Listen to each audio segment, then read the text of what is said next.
BSc thermodynamics. ഈ തെർമോഡൈനാമിക്സിൽ നിങ്ങൾ മനസ്സിലാക്കി വെച്ചിരിക്കുന്ന കോൺസെപ്റ്റ് പലതും അബദ്ധങ്ങളുണ്ട്. അപ്പോൾ അത് വളരെ സ്ലോ ആയിട്ട് എടുത്തു പോയാലേ പറ്റൂ. തൽക്കാലത്തേക്ക് +1 തെർമോഡൈനാമിക്സ് കുറേ ക്വസ്റ്റ്യൻസ് ഒക്കെ പ്ലേലിസ്റ്റിലുണ്ട്. അത് ഇടയ്ക്കൊന്ന് റെഫർ ചെയ്യാം. ക്വസ്റ്റ്യൻസ് മാത്രം, പ്രോബ്ലംസ് ഇത് നമ്മൾ ഇങ്ങനെ എടുത്തു പോകും. വളരെ വിശാലമായിട്ട് എടുത്തു പോകും. ഇതിപ്പോൾ ആദ്യം നമുക്ക് കുറേ ബേസിക് കോൺസെപ്റ്റ്സൊക്കെ അറിയേണ്ട, ചില ടേംസൊക്കെ പരിചയപ്പെടാനുണ്ട്. ഇപ്പോൾ അതാണ് ചെയ്തുകൊണ്ടിരിക്കുന്നത്. അത് ഇന്നുകൊണ്ട് അത് തീരും. പിന്നെ നമുക്ക് ചില ഗൗരവമുള്ള കാര്യങ്ങളിലേക്ക് കടക്കാം. ആദ്യം ഇൻറ്റൻസീവ് ആൻഡ് എക്സ്റ്റെൻസീവ് ക്വാണ്ടിറ്റീസ്. ഒരു സിസ്റ്റം, അതായത് ലിക്വിഡോ ഗ്യാസോ സോളിഡോ എന്തുമായിക്കോട്ടെ, അത് നമ്മൾ പാർട്സായിട്ട് മാറ്റുന്നു, ഡിവൈഡ് ചെയ്യുന്നു. അപ്പോൾ പല മാസ് അപ്പോൾ ഡിവൈഡഡ് ആകുക അവിടെ. ഇപ്പോൾ ഒരു സോളിഡ് ബോഡി എടുത്ത് അല്ലെങ്കിൽ ഒരു ലിക്വിഡ് എടുത്ത് ഒരു വെസലിലുള്ള ലിക്വിഡിൽ നിന്നും പല വെസലുകളിൽ, ചെറിയ ചെറിയ വെസലുകളിൽ നമ്മളിതിനെ പകർന്നു മാറ്റുന്നു. അപ്പോൾ അവിടെ മാസ്, ഓരോ വെസലിലെടുക്കുന്നതിൻ്റെ മാസ് ഡിവൈഡഡ് ആയിട്ടുണ്ട്. മൊത്തം മാസിൻ്റെ ഓരോ പാർട്ട് ഓരോ ചെറിയ വെസലുകളിലും വരുന്നു.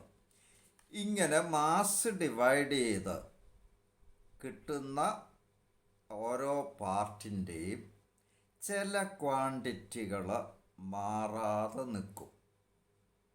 അതിനെ ഇൻറ്റൻസീവ് ക്വാണ്ടിറ്റീസ് എന്ന് വിളിക്കുക.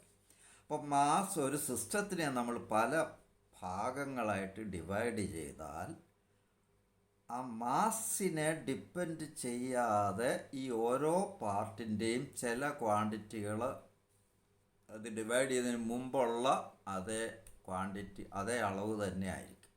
അതാണ് ഇൻറ്റൻസീവ്. For example, temperature. ഒരു പാത്രത്തിലെ 30 ഡിഗ്രിയിലുള്ള വാട്ടർ പല ചെറിയ ചെറിയ ഗ്ലാസ്സുകളിലൊക്കെ ആയിട്ട് നമ്മൾ പകർന്നു മാറ്റിയാൽ ഓരോ ഗ്ലാസിൻ്റെ ടെമ്പറേച്ചർ ഈ 30 ഡിഗ്രി തന്നെ. സർഫസ് ടെൻഷൻ, വലിയ പാത്രത്തിലിരിക്കുന്ന ലിക്വിഡിൻ്റെ സർഫസ് ടെൻഷനും അതിൽ നിന്നെടുക്കുന്ന ചെറിയ പാത്രത്തിലോട്ടെടുത്ത് മാറ്റിയാലും സർഫസ് ടെൻഷന് മാറ്റമൊന്നുമില്ല. പ്രഷർ, ഡെൻസിറ്റി, ഇങ്ങനെയൊക്കെയുള്ള ക്വാണ്ടിറ്റികൾ പാർട്ടായിട്ട് മാറ്റിയാലും അതിൻ്റെ വാല്യൂസിന് മാറ്റം വരില്ല. ഇങ്ങനെയുള്ള ക്വാണ്ടിറ്റീസിനെയാണ് ഇൻറ്റൻസീവ് ക്വാണ്ടിറ്റീസ് എന്ന് പറയും. ഇങ്ങനെ മാസിനെ ഡിപ്പെൻഡ് ചെയ്യുന്ന ക്വാണ്ടിറ്റികൾ, അതിനെയാണ് എക്സ്റ്റെൻസീവ് ക്വാണ്ടിറ്റീസ് എന്ന് വിളിക്കുക. For example, volume.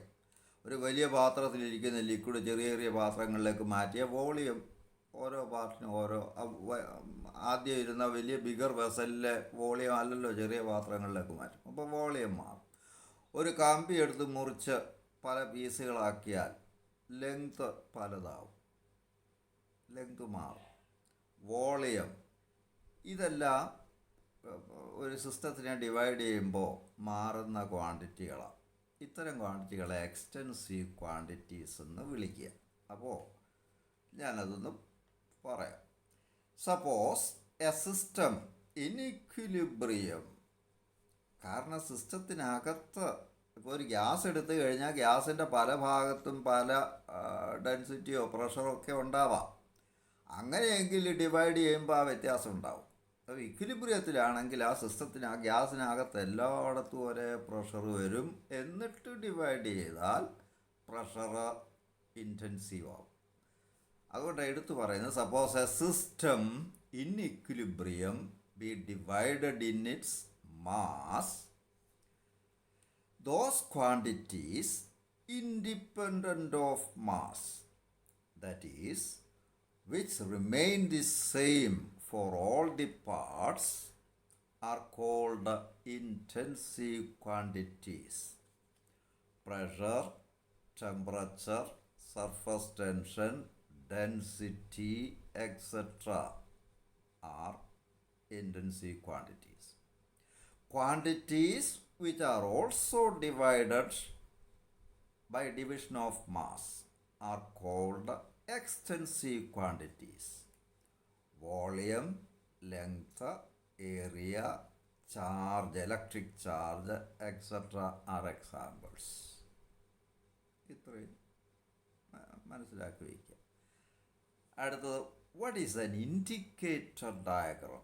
Indicator diagram എന്ന് പറയുമ്പോൾ നമ്മൾ ഈ തെർമോഡൈനാമിക് പ്രോസസ്സുകളൊക്കെ കാണാൻ പോവാം. ഒരു സിസ്റ്റത്തിൻ്റെ, ഒരു ഗ്യാസോ അല്ലെ എന്തെങ്കിലും ആയിക്കോട്ടെ, ഒരു സിസ്റ്റത്തിനെ നമ്മൾ പല പ്രോസസ്സിന് വിധേയമാക്കുമ്പോൾ അതിനെ റെപ്രസെൻ്റ് ചെയ്യുന്ന ഒരു ഗ്രാഫിക്കൽ റെപ്രസെൻറ്റേഷനായി ഇൻഡിക്കേറ്റർ ഡയഗ്രം എന്ന് പറയുന്നത്. സത്യത്തിൽ ഒരു ECG ആണ്, ഇലക്ട്രോ കാർഡിയോഗ്രാഫ്. ECG ഇപ്പോൾ ഹീറ്റ് എഞ്ചിനൊക്കെ എടുത്തു കഴിഞ്ഞാൽ അതിൻ്റെ ഇൻഡിക്കേറ്റർ ഡയഗ്രം എന്ന് പറഞ്ഞാൽ ഹീറ്റ് എഞ്ചിൻ്റെ ECG എന്ന് പറയാം. ഇത് മനസ്സിലാക്കാൻ വേണ്ടി ഒരു ഗ്യാസ് എടുക്കുക. ഫോർ എക്സാമ്പിൾ, ഒരു സിലിണ്ടറും പിസ്റ്റൺ ഫിറ്റ് ചെയ്തിട്ടുള്ള ഒരു സിലിണ്ടറിനകത്ത് കുറേ ഗ്യാസ് എടുത്ത് നമ്മൾ വെച്ചിട്ടുണ്ട്.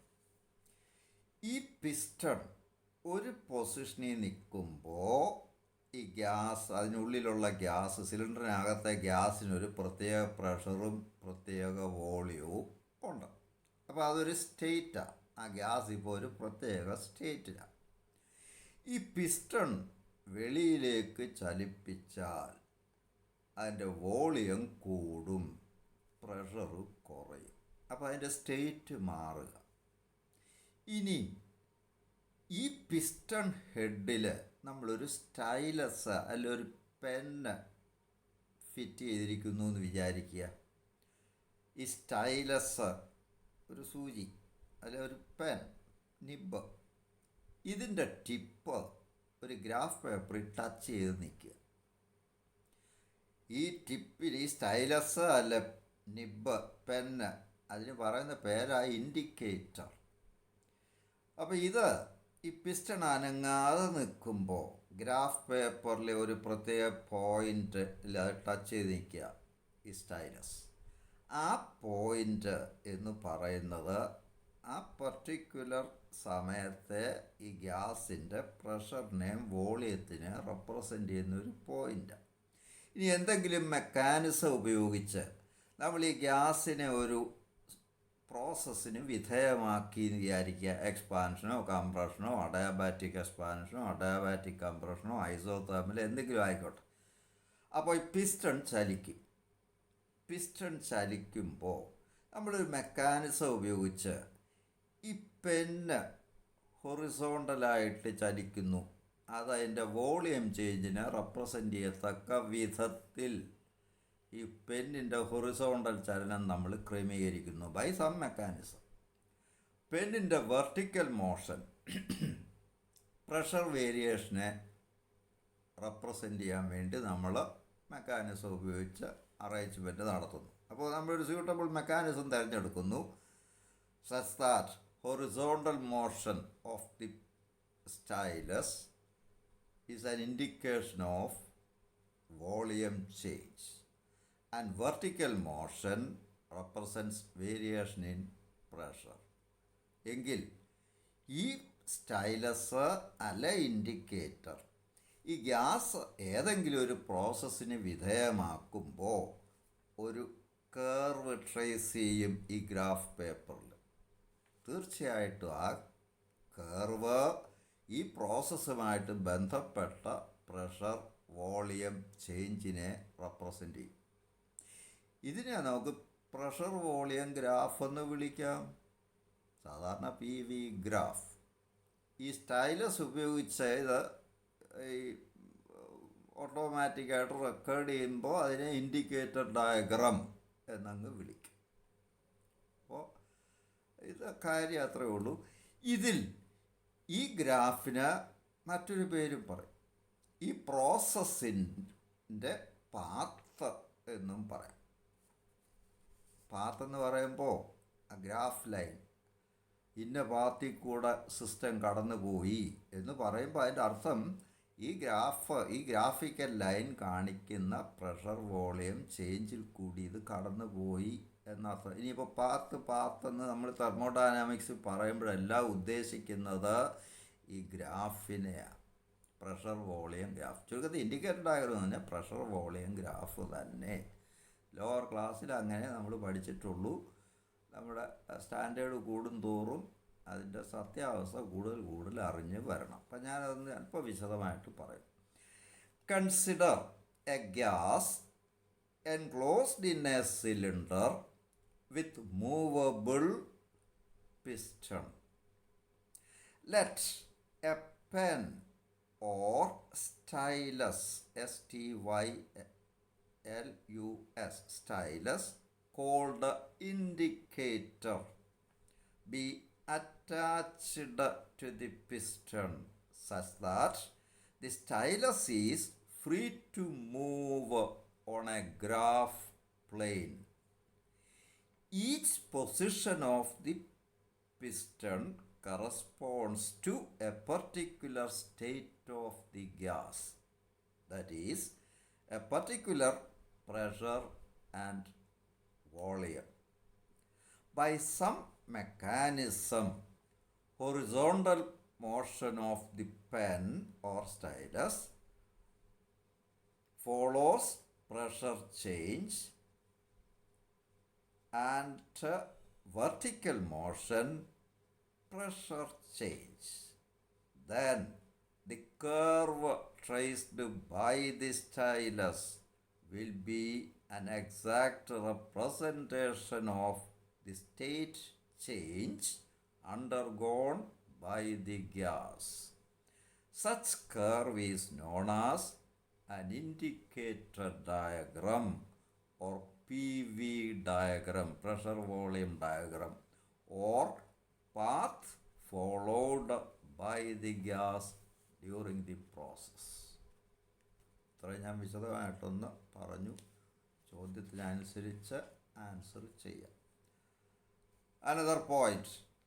What is an isolated system? ഞാൻ രണ്ട് തരം വോൾസിനെ പറ്റി പറഞ്ഞു കഴിഞ്ഞ പോസ്റ്റിങ്ങിൽ. അഡാബാറ്റിക് വോൾ എന്ന് പറയുമ്പോൾ അതിൽ കൂടി അതിനകത്ത് അഡയാബാറ്റിക് വോൾസ് കൊണ്ട് പൊതിഞ്ഞ ഒരു സിസ്റ്റം, ഒരു ഗ്യാസോ ലിക്വിഡോ എന്തെങ്കിലും ആയിക്കോട്ടെ. ഇതിന് എൻവയൺമെൻറ്റുമായിട്ട് ചുറ്റുപാടുമായിട്ട് ഒരു ബന്ധവുമില്ല.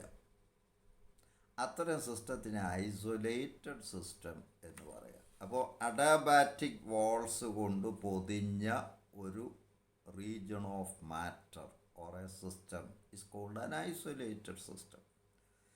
നേരെ ഒരു ഡയാത്തമിക് വോളിനുള്ളിലാണ് ഒരു സിസ്റ്റം എങ്കിൽ ഇതും സറൗണ്ടിങ്സുമായിട്ട് എനർജി എക്സ്ചേഞ്ചും ഒക്കെ നടക്കും, ഹീറ്റ് എക്സ്ചേഞ്ചും ഒക്കെ നടക്കാം.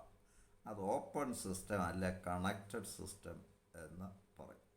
അപ്പോൾ isolated system, a system enclosed by adiabatic walls. സാധാരണ തെർമോസ് ഫ്ലാസ്കൊക്കെ പ്രാക്ടിക്കലായിട്ടുള്ള അഡയാബാറ്റിക് വോൾസാണ്. നമ്മൾ ഇവിടെ പറയുന്ന വളരെ പെർഫെക്റ്റ് ആയിട്ടുള്ള വോൾസാണ്.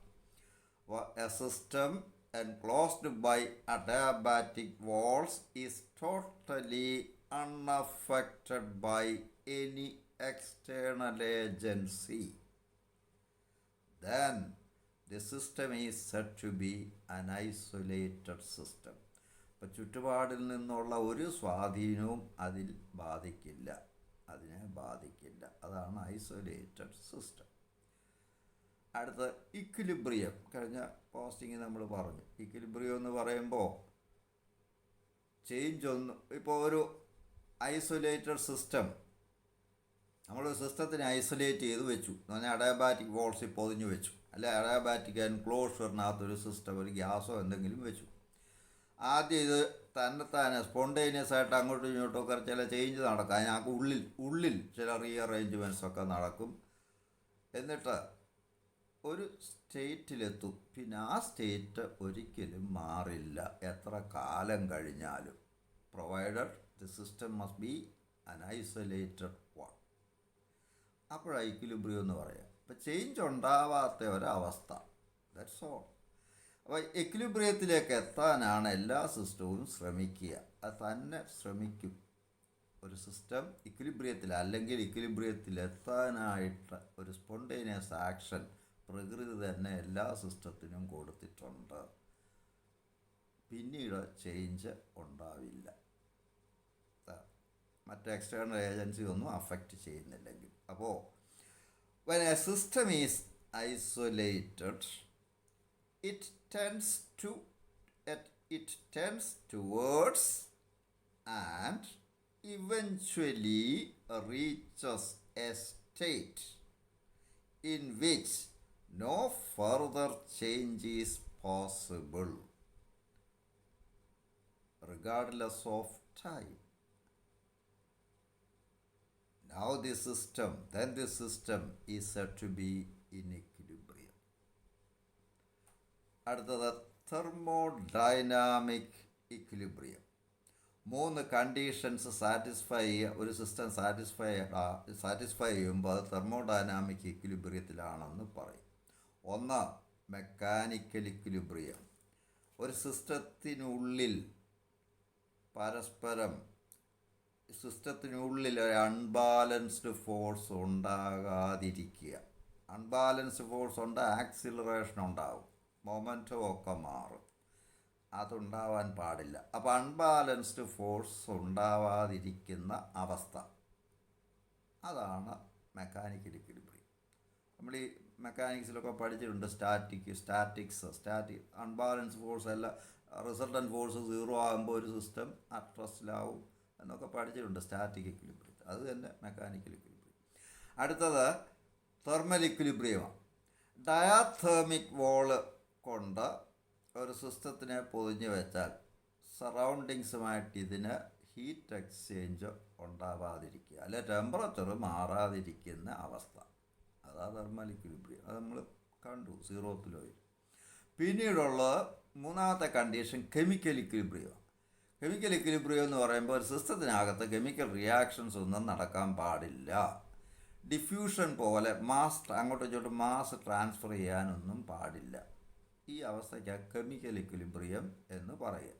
ഈ 3 കണ്ടീഷൻസ് സാറ്റിസ്ഫൈഡ് ആണെങ്കിൽ ആ സിസ്റ്റം തെർമോഡൈനാമിക് ഇക്വിലിബ്രിയത്തിലാണെന്ന് പറയും. അപ്പോൾ a system is said to be in thermodynamic equilibrium if it satisfies the following 3 conditions. 1, mechanical equilibrium, which means that there are no unbalanced forces acting on any part of the system or on the system as a whole. പുറത്തു നിന്നും ഒരു unbalanced force ഒന്നും ഉണ്ടാവാൻ പാടില്ല. 2, thermal equilibrium, which means there are no temperature differences between parts of the system or between the system and its surroundings. Temperature എല്ലായിടത്തും ഒരുപോലെ ആയിരിക്കണം, അല്ല ഹീറ്റ് എക്സ്ചേഞ്ച് നടക്കും. അത് നടക്കാൻ പാടില്ല. 3, chemical equilibrium. There are no chemical reactions within the system and no movement of any chemical constituents from one part to another part of the system. Diffusion ഒന്നും നടക്കാൻ പാടില്ല എന്ന് അർത്ഥം. The rest we will see in coming postings. Thank you.